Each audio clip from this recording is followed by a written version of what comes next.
Hello Rebrand gang, and welcome to another episode of Rebrand Everything. Today's episode is going to absolutely suck. Please don't click off, that was just a joke. Because we are rebranding Henry Hoover. Let's go.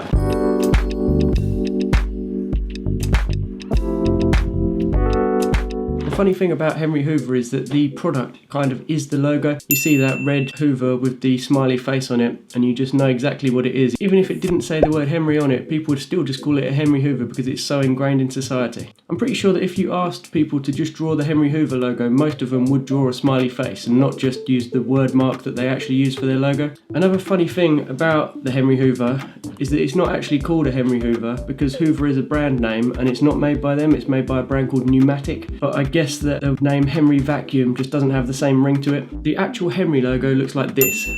So the logo is basically a font with a stroke around it. It's not particularly exciting, but the thick font does match up with the strong and durable nature of the product. Generally, I don't really like word marks when they rely on strokes, as it looks like just the easy way out to make it stand off of any background. And there's normally a better way of doing that than just putting a stroke around the text. When you visit the website, it looks like this. You'll see that they do use the cool little face icon that is used on the front of the Hoover. It's just kind of used as an additional asset further down the page. It's not part of the logo. So today we're going to look at some ideas that somehow incorporates the face into the logo.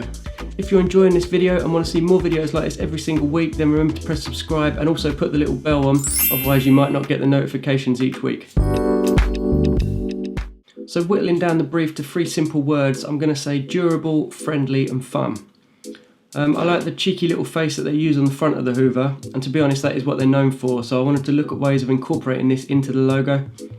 While sketching, I start thinking about the shape and the features of the product, wondering if I can make any connections between the wording and the icon. As this product is a bit fun and friendly, I want something a little bit offbeat and cheeky, but I didn't want to cross the line and make it too cartoony and childish. During the ideas process, I'm thinking about breaking down the product into its raw shapes in order to create a simple logo that is recognisable and iconic. I imagine a sort of scale in my head that goes from corporate and fun, and then just try and do a few along that scale. So some that are more fun and less corporate, some that are more corporate and less fun. And just trying to find that balance and drawing out options that are at varying levels of each. For example, in my sketches here, some of the loose script options look a lot more fun than the big capitalised block sans serif text. Obviously at this stage where my sketching is a little bit loose, the vibe and general feel of it is kind of decided inside Adobe Illustrator, but I generally use geometric and mathematical Illustrator processes, so even at this stage I still have a good idea of how the end result will come out, even if my sketches look a little bit rough.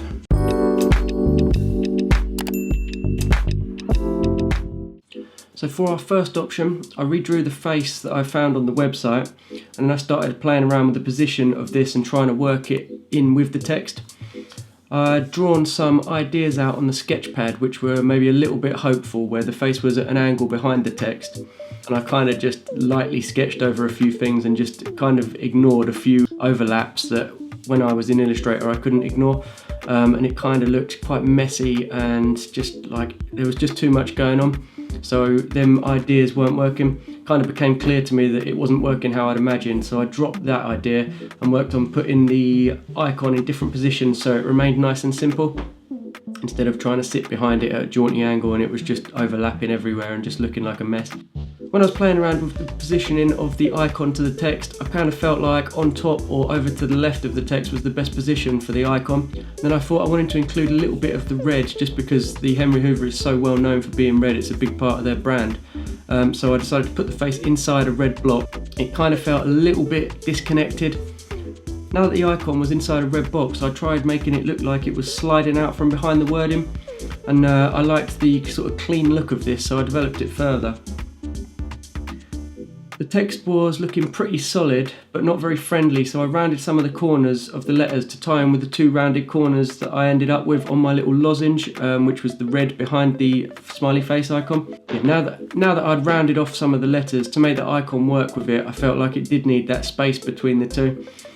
So I just gave a little bit of attention to the actual gap there to make sure it didn't look too close and tight. So everything's got its own air and it all looks comfortable while still being one solid unit when used on the top of a website or something like that. I just wanted to make sure I was getting that visual balance so it didn't look too far away and disconnected, but not too close that it looks cramped. So moving on to option 2, As the product is essentially the logo, I wanted to make a logo where the product was the logo, because it just seems to make sense. I grabbed a face-on picture of the Henry Hoover off of the internet, and then overlaid simple shapes onto that just to build a super simplified icon. Basically it was just made up of rectangles, and then just used the rounded corners feature in Illustrator just to overlay it. Nothing too technical, nothing too in-depth, really simple icon. As I wanted to simplify this back as it is a logo, I decided that I wasn't going to keep the little handle on the top, and I wasn't going to keep the wheels. I just thought they were unnecessary details. The key feature basically is the red bottom part with the face on, and the black top part. That's the two things that matter, so that was the only bit that I felt like we needed for the logo. By doing that, it just keeps the icon super simple and iconic rather than looking more like an illustration or like a detailed drawing. Also, when I was building this, I felt like we needed a little bit of separation between the top part of the black and also the wider rim bit. Otherwise it looked like just some sort of weird bowler hat that it was wearing. So I felt by adding a white gap there, just gave it a little bit of separation and made it a little bit clearer that it was a Henry Hoover and not just some sunburnt rectangle man in a black bowler hat.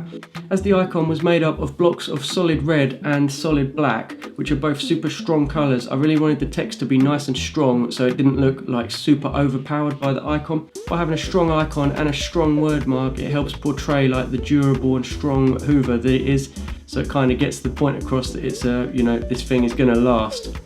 So I chose a thick sans serif font and I made it in all caps, and this created a nice solid block for the icon to sit above. I felt like if I'd used a thinner font for the word mark, that I would start thinking that the icon is overpowering it, so I'd think, oh, maybe I'll just make that a little bit smaller, and then I'd fall into that trap where you keep making it smaller until it barely looks like it's worth being there. So I just thought big solid text, big solid icon, just go full out, full strength. For option 3, I started with the same icon as I'd made in option 2, but this time I wanted the icon to become a part of the word mark rather than just sitting above it. I started by looking through my font list and looking for fonts that had potential to sort of link up, because I wanted to make something that kind of looked bespoke rather than just look like it was just typed out and slapped on the page.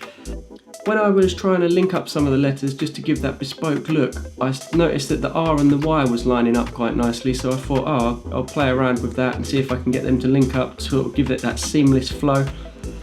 But once I'd done that, I thought it was killing the legibility. It was kind of making it look like some sort of N, or I just wasn't sure that it was helping. It was making it harder to read, which is obviously not what you want for a logo. You need that to be super simple, super snappy to read. So I decided to have a look at different fonts, and then I came across the font which I've used quite a lot before, called Museo. Museo already has these little serifs which look quite cool when you get the right characters next to each other, as they seem to line up. And I felt like the R and the Y matched up close enough that I didn't need to make them touch in the end, as it was making it more readable, but by using this font it was giving that link without them actually touching, so it was still readable as an R and a Y rather than starting to look like an N where they were both linked. I didn't want to make the two characters touch just for the sake of it. So I'd cut the icon in half, and I wanted to just make sure that that's had some sort of visual connection to the text. So I pulled the rulers down to the crossbar of the H, and then just made sure that the rim of the hat on the Henry Hoover somehow aligned with one of them, and that was just to give it that visual connection rather than looking like I'd just grabbed any icon and chucked it onto the left hand side of the H. So as you probably know by now, most of the logos that I end up creating are sort of really tight and geometric and simple. So I wanted to go a little bit out of my comfort zone for option 4. I wanted to make it a lot more free-flowing and fun by using this scripty font that I'd drawn out in my sketches earlier. And basically the concept is that the hose from the nose of the Hoover would become the word mark. So because I'm not a great illustrator or a lettering artist, I had to get a little bit cheeky with how I did this. So I went on Squirrel and found some fonts that were just a single stroke with the same width throughout. I managed to find 2 different fonts that were looking like what I needed, so I downloaded both of them. Using the icon that I'd already created for the other options, I made another version of the icon where it looks like it was side on. So by adding the wheels on the back and obviously cutting half the face, just moving all that over to the right, and then just making the whole Hoover a little bit narrower, just because even though it might not technically be correct, just looked a little bit fat and weird. And then I started looking at how I could add the tube coming out of the nose to create the text.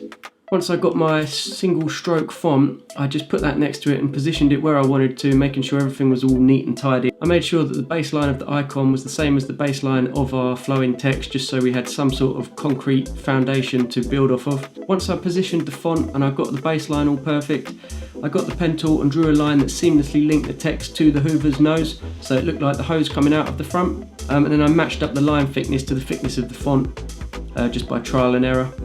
As a finishing touch on the tail of the Y, I added the little suction thing that you run across the floor. I don't know what it's called, but I just made a super simplified icon of that and then just positioned that at a jaunty angle just so it fitted in with the free-flowing nature of the text. And then for the little icon on the tail of the Y, I made sure the corners were rounded just so it all matched up with the style of the font and the style of the icon that we actually drew the Hoover in. So moving on to option 5. Option 5 was a bit similar to option 4's idea, but this time we would have the side profile icon and then have the tube coming off of the nose of the Hoover, weaving through the text rather than becoming the text. To create the weaving effect, I copied the Hoover tube and I made it white and thicker.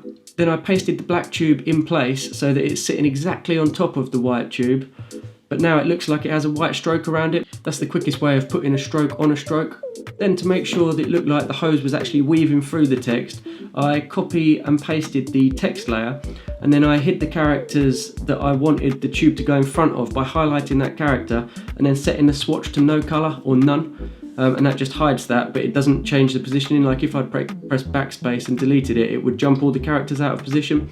By using the none swatch, it just hides it in position so that you can see what's behind it without losing the spacing. By linking the characters too much with this hose, it was making it a little bit hard to read, so I added intersecting gaps just to make it clear that the hose was going behind the letters, but without making all the letters touch in, which can make it really hard to read. The final design is a little bit more complicated than I usually like, but I thought the more quirky design might fit this more quirky product. So that was the design process. If you have any design questions or illustrator questions or any other technical questions, write them in the comments below and I'll get back to you ASAP as long as I know the answer. So then Rebrand gang, just before I show you the final options, I just wanted to remind you to make sure you remember to vote in the poll. You press the little button up here, it'll bring up your options and then you can vote for your favourite. If you haven't already, press like on this video, and if you want to see videos like this every single week, then press subscribe and put the little bell on, and that just makes sure that you get a notification every time I upload. Okay then Rebrand gang, let's see our final options.